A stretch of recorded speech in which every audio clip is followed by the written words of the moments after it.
Hello guys, if you are traveling to Krabi for the very first time and wondering which places you should visit, then this video is for you. Please keep on watching.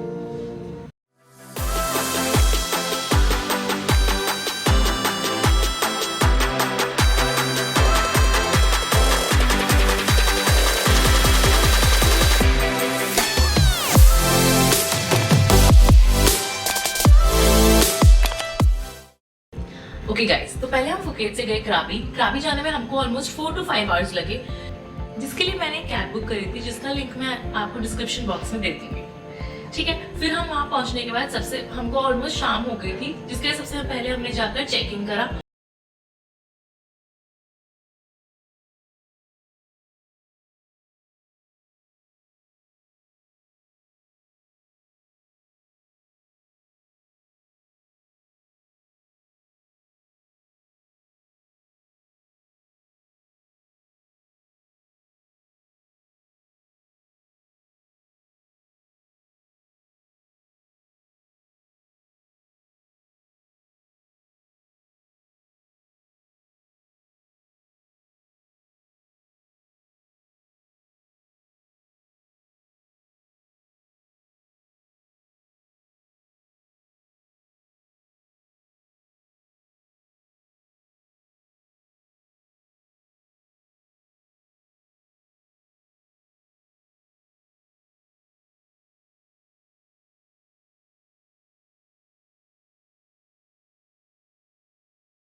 Hotel में check in करने के बाद वहाँ पे बारिश का मौसम हो गया था और थोड़ी ड्रिजलिंग हो रही थी। हमने सोचा हम वहाँ का आवनांग बीच एक्सप्लोर करते हैं, वहाँ की नाइट लाइफ एंजॉय करते हैं।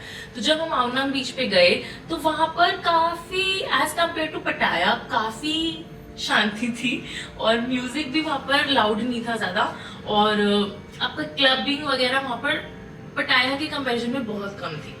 वहाँ पे कोई टाइमिंग होती है 11 to 12 तक, जितने भी लाइव म्यूजिक वगैरह होते हैं वो सब बंद हो जाते हैं। तो वहाँ पे नाइट लाइफ अगर आप एंजॉय करने जा रहे हो स्पेशली क्राबी में, तो वो आपको वहाँ नहीं मिलने वाली है। आप वहाँ से बहुत अपसेट होके आने वाले हो। वहाँ पर अगर आपको लाइव म्यूजिक कैफे में बैठ के एंजॉय करना है वो आप कर सकते हो बीच के अराउंड। वही हमने शाम को वहाँ पर रात हो गई थी हमको ऑलमोस्ट, वो हमने किया। हमको वहाँ पर आइलैंड होपिंग करनी थी। आइलैंड होपिंग क्या होता है, वहाँ पर जितने भी आइलैंड होते हैं वो आपको उस बोट के थ्रू लेके जाते हैं। तो बोट आप अलग अलग चूज कर सकते हो। अगर आपको लॉन्ग बोट लेनी है तो उसके पैसे थोड़े कम होते हैं, स्पीड बोट के थोड़े ज्यादा होते हैं, और अगर आपको प्राइवेट बोट लेनी है तो आप वो भी ले सकते हो। उसके अकॉर्डिंग उसके प्राइसेस चेंज होते हैं, पर वो आपको जो वहाँ प्राइसेस बताते हैं वो काफी हाई बताते हैं। जैसे कि हमें कपल के चार्जेस उन्होंने 24 और 2500 थाई बात बताए थे, बट जब हमने उनसे बार्गेन करा तो उन्होंने 1300 थाई बात तक लेके आ गए थे वो। तो वो आपको क्या करता है, बहुत ज्यादा प्राइस बताते हैं, पर अगर आप उनसे बार्गेनिंग करते हो और अगर आप डिस्कस करते हो तो वो प्राइसेस को कम भी कर सकते हैं। जैसे कि ये उन्होंने हमें फैमिली दिया था टूर, तो ये आवनांग क्राबी से है।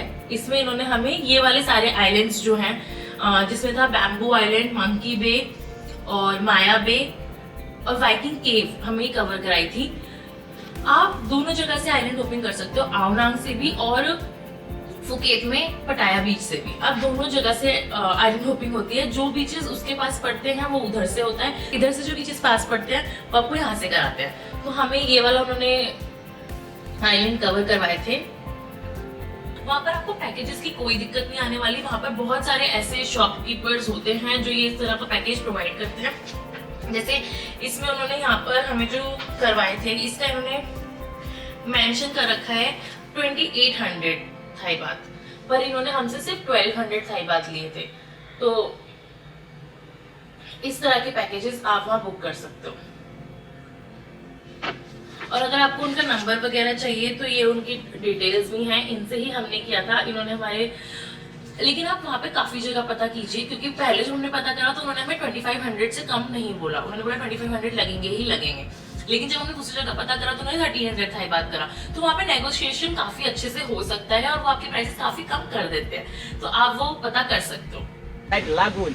So today we go Pipile Island. First Pipile Island, Viking Cave. Viking Cave, we just stop by for take a photo from the boat, and after that we go Bay. Maya Bay. Excuse me, Maya Bay, the famous place inside from the Fifi movie The Island. Beach. Leonardo allowed to swimming at Maya Bay. They're not allowed to swimming. Alright, this. इसमें boats जो हमने जो boat choose करी थी वो speed boat थी, जिसके अंदर 25 to 30% की सीट थी और उन्होंने हमें होटल से ही पिक करा था।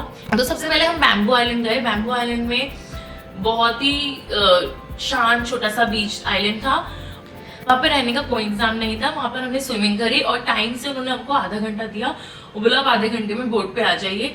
फिर हम बोट पर आ गए और फिर नेक्स्ट आइलैंड जो हम गए वो था Maya Bay island. It is such a beautiful island. लेकिन हाँ, एक बात और, वहाँ पर अगर आप माया बे आइलैंड में एंट्री लेना चाहते हो तो उसके आपको 400 थाई बात भी नेशनल पार्क के सबमिट कराने होते हैं। तो 400 थाई बात पर पर्सन सबमिट कराने पड़ते हैं। वो हमें नेशनल पार्क के होते हैं, जो अगर आप माया बे जाना चाहते हो तो वो आपको एंट्री, अगर आपने करवाया है तभी आपको वहाँ पर एंट्री मिलेगी। और माया बे आइलैंड में स्विमिंग वगैरह अलाउड नहीं होती है। वहाँ पर आपको कुछ टाइम के लिए वो बोलते हैं स्टे करने के लिए, फिर आप रुक के अपनी बोट पे वापस आ जाते हो। इसी तरह से पूरा टूर चलता है।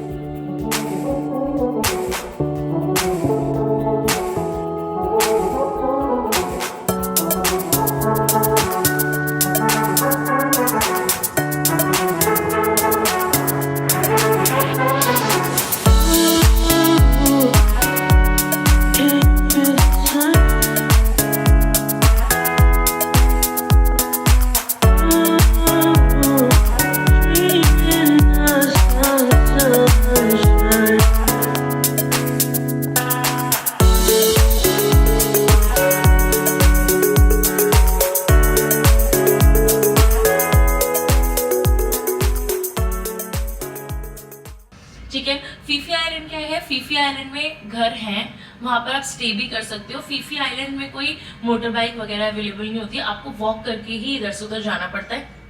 और वो काफी छोटा सा क्यूट सा आइलैंड है। अगर आप स्टे भी करना चाहते हो तो आप वो भी कर सकते हो।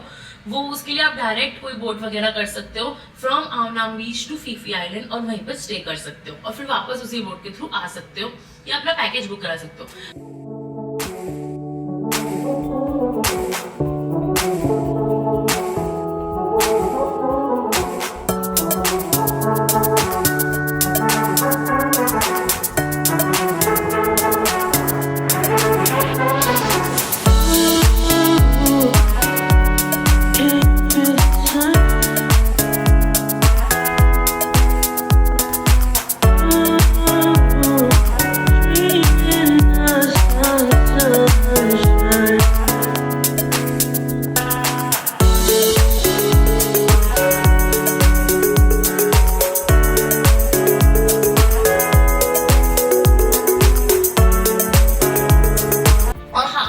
स्नॉर्कलिंग भी इंक्लूडेड था और हम वो क्या करते हैं, एक जगह बोट लगा देते हैं और आपको स्विमिंग वगैरह भी अलाउड करते हैं। और वहाँ का पानी इतना क्रिस्टल क्लियर होता है, जो नीचे मरीन लाइफ होती है वो बहुत क्लियरली विजिबल होती है।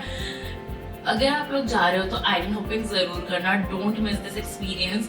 It is such a wonderful experience. आपको सच में वहाँ बहुत मजा आने वाला है।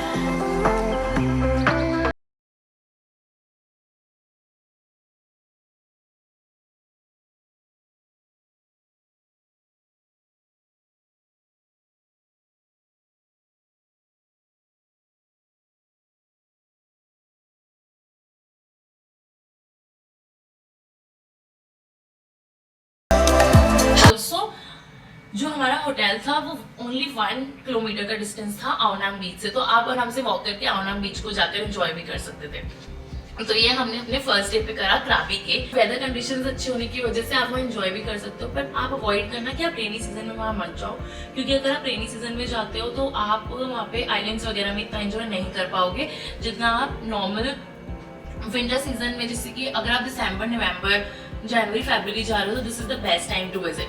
हम लोगों ने दिसंबर में विजिट करा था। और रही बात खाने की, अगर हम क्राबी में खाने की बात करें तो खाने के लिए हमें कहीं कोई प्रॉब्लम जैसे फुकेत में भी नहीं आई थी, यहाँ पर भी नहीं आई। हमारा जो होटल था उसका नाम था दीवाना प्लाजा, उसके रूम्स भी काफी अच्छे थे। तो उसी होटल के से बाहर निकलते हमको वॉकिंग डिस्टेंस पे जस्ट 150 मीटर्स की दूरी पे काफी सारे इंडियन रेस्टोरेंट्स मिले। तो इंडियन रेस्टोरेंट की आपको वहाँ कोई प्रॉब्लम नहीं आएगी। और सेम प्राइसेस भी हमको वही 1300 1400 4 बंदों का पड़ा था। थाई बाथ, तो वो भी काफ़ी अफोर्डेबल था। तो फर्स्ट डे तो हमारा ऐसे कंप्लीट हो गया था क्राबी में। We did island hopping and we also had our dinner at this Indian restaurant जो मैं हमारे होटल के बिल्कुल पास में था। उसका भी मैं नाम आपको नीचे मेंशन कर दूंगी। If you want to visit you can have your Indian meal there, okay. आपको इंडियन फूड की वहाँ कोई प्रॉब्लम नहीं आएगी। मैंने बहुत लोगों को सुना था कि इंडियन फूड नहीं मिलता है। इंडियन फूड मिलता है बट वो थोड़ा कॉस्टली होता है as compare to Thai food, but आपको वहाँ पे खाने की प्रॉब्लम नहीं आने वाली है। आपको वेजिटेरियन ऑप्शंस वहाँ मिल जाते हैं। इफ़ यू आर वेजिटेरियन वो भी मिल जाता है। इफ़ यू वांट इंडियन में नॉन वेजिटेरियन फूड वो भी आपको वहाँ पे अवेलेबल हो जाता है, ओके गाइस। तो नेक्स्ट डे हम लोग का फर्स्ट डे ऐसे गया।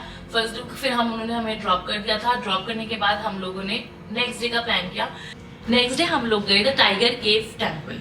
Tiger Cave Temple sits at 270 meters and requires you to walk 1231 stairs, and the slope is really high.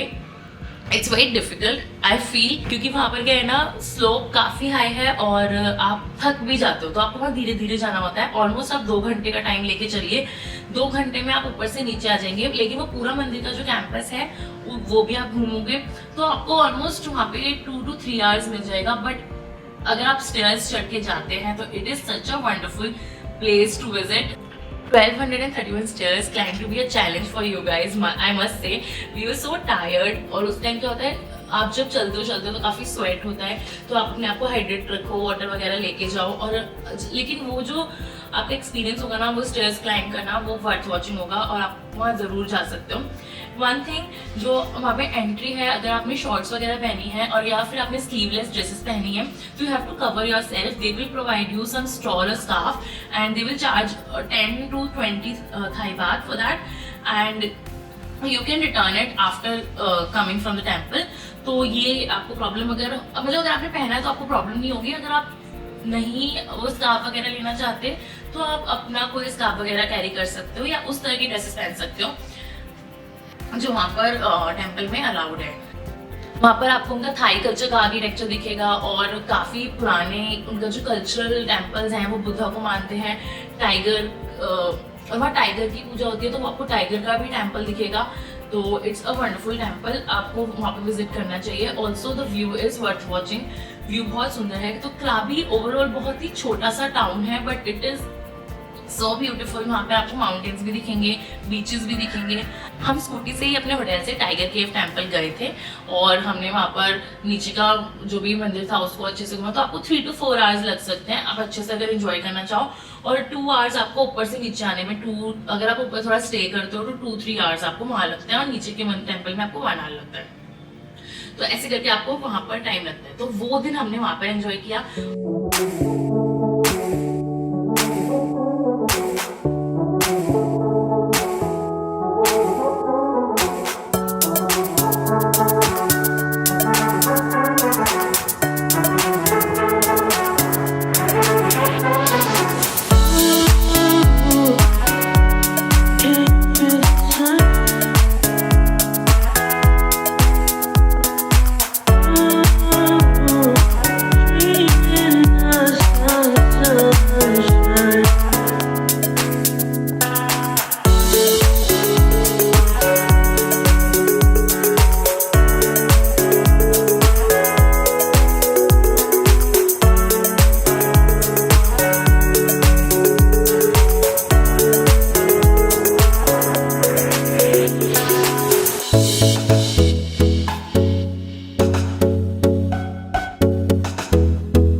बस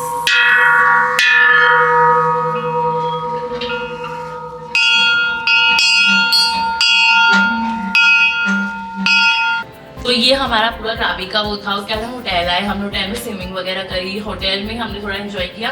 आप वहाँ पे स्कूटी भी बुक कर सकते हो जैसे कि हमने बुक करी थी, सेम जैसे हमने फुकेत में बुक करी थी। फुकेत में हमको जो स्कूटी का प्राइस था 24 आवर्स के लिए वो 250 थाई बात मिला था, यहाँ पर हमको 300 थाई बात मिला था। और अगर आपको उससे भी ज़्यादा अपग्रेडेड वाली स्कूटीज चाहिए या आपको बाइक चाहिए, you can pay for that also, वो भी आपको प्रोवाइड करते हैं। जहाँ से हमने ये बुक करवाया था पैकेज, वहीं पर ही उनके पास स्कूटी अवेलेबल थी, वो भी दीवाना प्लाजा से वॉकिंग डिस्टेंस पे थी, ओनली 100 मीटर्स।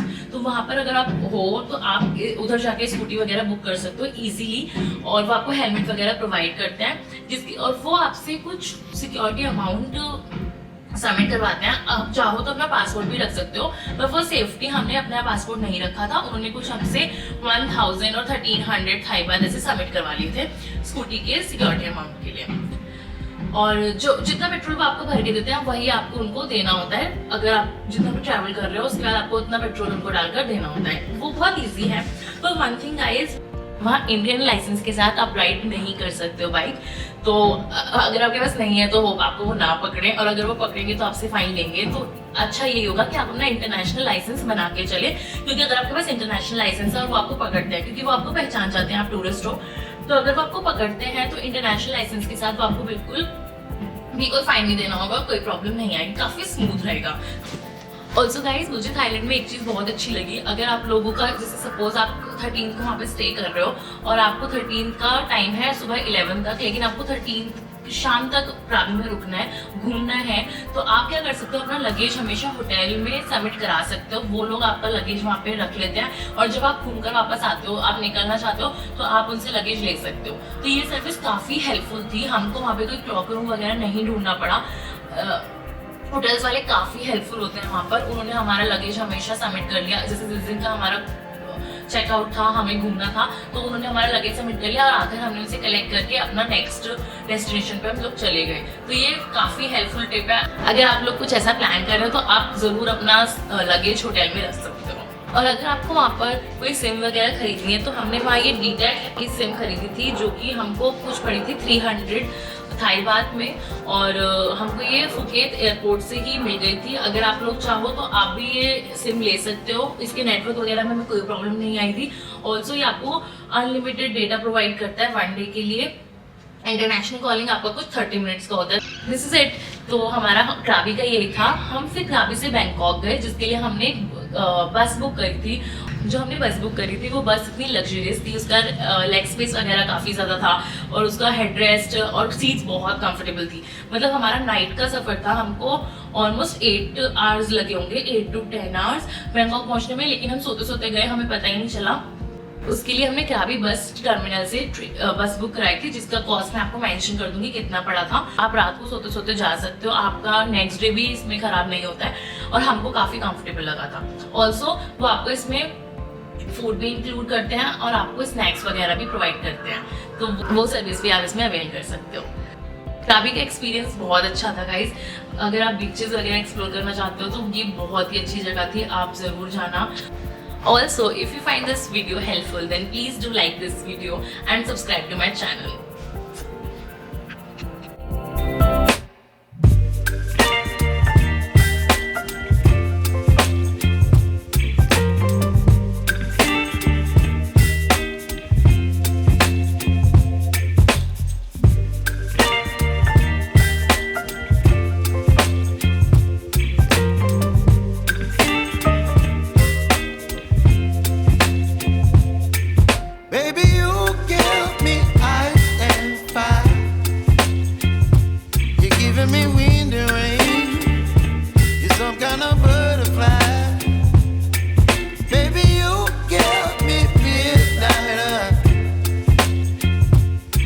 Bye-bye.